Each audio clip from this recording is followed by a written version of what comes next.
రేపే ఆదివారం, అలానే అమావాస్య కూడా. అత్యంత శక్తివంతమైనటువంటి ఈ అమావాస్య రోజు కలబందతో ఈ చిన్న పరిహారం చేయండి. ఖచ్చితంగా కష్టాల నుండి బయటపడతారు. ఆధ్యాత్మిక పరంగా అంటే శాస్త్రపరంగా కలబందకి చాలా గొప్ప ప్రాముఖ్యత ఉంది. కలబంద అనేది ఇంటి ముందు ప్రతి ఒక్కరూ పెంచుకోవాలి. కలబందని ఇంటి ముందు పెంచుకోవటం వల్ల ఇంట్లోకి చెడు శక్తులు ప్రవేశించవు. అంటే ఇంట్లోకి ఎలాంటి దుష్ట శక్తులు కానీ లేదా దృష్టి దోషాలు కానీ ఇంటి లోపలి వరకు రావు. ఇంటికి కూడా దృష్టి దోషాలు తగలవు. కలబందలో ఆయుర్వేద గుణాలు అధికంగా ఉన్నాయి. అంతేకాదు ఆయుర్వేద గుణాలు ఎంత ఉన్నాయో ఈ కలబందకి ఔషధ గుణాలు ఎంత ఉన్నాయో అంతే గుణాలు కూడా ఆధ్యాత్మిక పరంగా ఉన్నాయి. అంతేకాదు ఈ కలబంద మొక్క అనేది కటిక దరిద్రాన్ని పోగొట్టి అపర కుబేరులుగా మారుస్తుంది. కలబంద మొక్క, కలబంద అనేది ఇది చాలా విధాలుగా పనిచేస్తుంది. పూర్వకాలంలో కలబందతో ఎన్నో రకాల జబ్బులు నయం చేయటమే కాదు, ఎంత ఘోరమైన నరదృష్టినైనా తొలగించగల శక్తి కలబందకి ఉంటుంది. కలబందలో ముఖ్యంగా ముగ్గురు దేవతలు ఉంటారు. ముగ్గురు దేవతల యొక్క కలయికే కలబంద అని పురాణాలు వివరిస్తున్నాయి. అయితే ఆ ముగ్గురు దేవతలు ఎవరు అంటే లక్ష్మీదేవి, పార్వతీదేవి, సరస్వతీదేవి. ఈ ముగ్గురి యొక్క కలయికే ఈ కలబంద అని పురాణాలు శాస్త్రాలు వివరిస్తున్నాయి. అయితే లక్ష్మీదేవి అనుగ్రహం పొందడానికి, సకల దేవతల అనుగ్రహం పొందడానికి, ఇంటికి పట్టిన దరిద్రాన్ని తొలగించుకోవటానికి, ఒంట్లో ఉన్న నెగటివ్ ఎనర్జీని తొలగించుకోవటానికి కలబంద ఎంతో బాగా ఉపయోగపడుతుంది. అలానే రేపు ఆదివారంతో కలిసి వస్తున్న అత్యంత పవిత్రమైనటువంటి అతేంద్రియ శక్తులు కలిగినటువంటి ఈ అమావాస్య రోజున ఎవరైతే కలబందతో ఇలా చేస్తారో వారి యొక్క సంపద అనేది అంతకంతా పెరుగుతూ వస్తుంది. అంతేకాదు ఇంటికి తగిలిన ఘోర పిశాచ కూడా ఖచ్చితంగా తొలగిపోతుంది. ఇంట్లో ఉండే వ్యక్తులకి చెడు ప్రభావం తగిలినా లేదా నరుల ఏడుపు అధికంగా ఉన్నా సరే అది కూడా తొలగిపోతుంది. ఎక్కువగా నరుల ఏడుపు కానీ నరదృష్టి నరఘోష కానీ తగిలితే అలాంటి వ్యక్తులు అలాంటి కుటుంబం అనేది జీవితంలో ఎదగలేదు. అంతేకాదు వారు ఆనందంగా కూడా జీవించలేదు. ఎప్పుడు ఏదో ఒక కష్టాలు వస్తూనే ఉంటాయి. విద్యాపరంగా, వ్యాపారపరంగా, కుటుంబంలో ఎప్పుడూ సమస్యలు వస్తూనే ఉంటాయి. అంతేకాదు వారి జీవితంలో డబ్బు సంపాదించాలి అని ఎంత పరితపించినా, ఎండనక వాననక రాత్రనక పగలనక కష్టపడినా వారికి అత్యవసరాలకి తగిన డబ్బు కూడా చేతిలో ఉండదు. ఇలా ఉంది అంటే దానికి కారణం జ్యేష్ఠాదేవి. ధనం రాకుండా చెడు శక్తులు ఆపుతూ ఉంటాయి. ఎక్కడైతే దరిద్రం కానీ జ్యేష్ఠాదేవి కానీ ఉంటుందో ఆ ఇంట్లో లక్ష్మీదేవి అస్సలు నిలవదు. అయితే ఈ అమావాస్య ఆదివారంతో కలిసి వచ్చింది. మాఘమాసంలో చిట్ట చివరి అమావాస్య కూడా. ఈ అమావాస్యనే భాను అమావాస్య అని లేదా మాఘ అమావాస్య అని పిలుస్తూ ఉంటారు. ఈ అమావాస్య అన్ని అమావాస్యల కంటే ప్రత్యేకమైనది. ఎందుకంటే ఆదివారం అంటేనే దృష్టి దోషాలను తొలగించుకోవటానికి ఒక మంచి రోజు. పూర్వకాలంలో ఆదివారానికి గొప్ప ప్రత్యేకత ఉండేది. పూర్వకాలంలో ఆదివారం రోజు బూజు దులపటం కానీ లేదా గోర్లు కట్ చేసుకోవటం కానీ మాంసాహారాలు తినటం కానీ చెయ్యలేరు. అప్పట్లో చాలా నియమనిష్టలు పాటించేవారు. మారుతున్న కాలానికి అనుకూలంగా మనం కూడా మారవలసి వస్తుంది. ఆదివారం అందరూ ఇంట్లోనే సెలవుతో ఉంటారు కాబట్టి ఇప్పుడు మన అలవాట్లు కూడా మార్చుకోవలసి వచ్చింది. అయితే రేపు ఎంతో ప్రత్యేకమైన పవిత్రమైనటువంటి రోజు. రేపు ఖచ్చితంగా కొన్ని నియమనిష్టలు అనేవి పాటించాలి. ఈ అమావాస్య రోజున ఎవరూ కూడా జుట్టుని కట్ చేసుకోవటం కానీ గోర్లను కట్ చేసుకోవటం కానీ మర్చిపోయి కూడా చేయకూడదు. ఎందుకంటే ఈ అమావాస్య చాలా శక్తివంతమైనటువంటిది. ఆదివారంతో కలిసి వస్తున్నటువంటిది. అలానే అమావాస్య రోజు రాత్రి సమయంలో ఎవరూ కూడా ఒక్కరే బయట తిరగకూడదు అని పురాణాలు వివరిస్తున్నాయి. ఎందుకంటే ఆదివారంతో అమావాస్య కలిసి వచ్చినందువల్ల ఈ అమావాస్య రోజు కొన్ని జాగ్రత్తలు పాటించాలి అని పురోహితులు కూడా వివరిస్తున్నారు. ఈ అమావాస్య అన్ని అమావాస్యల కంటే ప్రత్యేకమైనది. ఆదివారంతో కలిసి వచ్చిన ఈ అమావాస్య రోజు ఏ చిన్న పరిహారం చేసినా అత్యంత గొప్పగా ఫలితం అయితే వస్తుంది. అయితే ఈ అమావాస్య రోజున ఖచ్చితంగా ₹1 దానం చేసిన ₹1,00,00,000 దానం చేసిన పుణ్య ఫలితం లభిస్తుంది.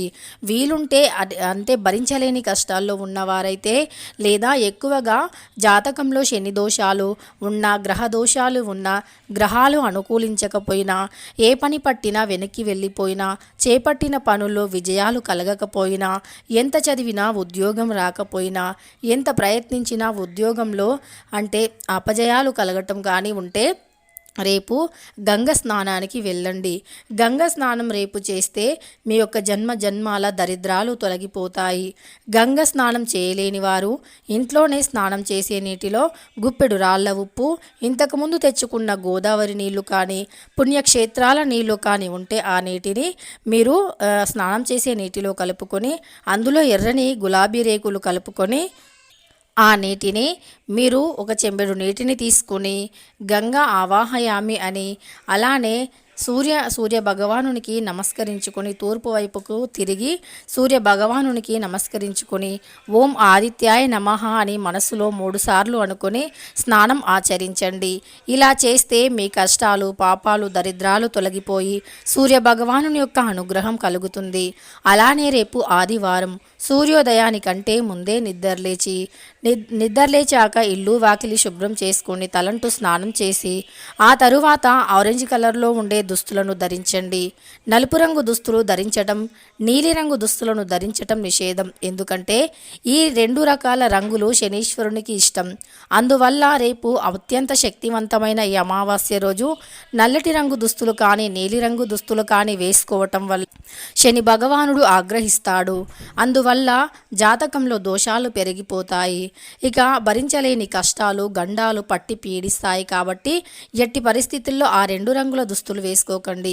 పసుపు రంగు, ఆకుపచ్చ రంగు, తెలుపు రంగు వంటి దుస్తులను వేసుకోండి.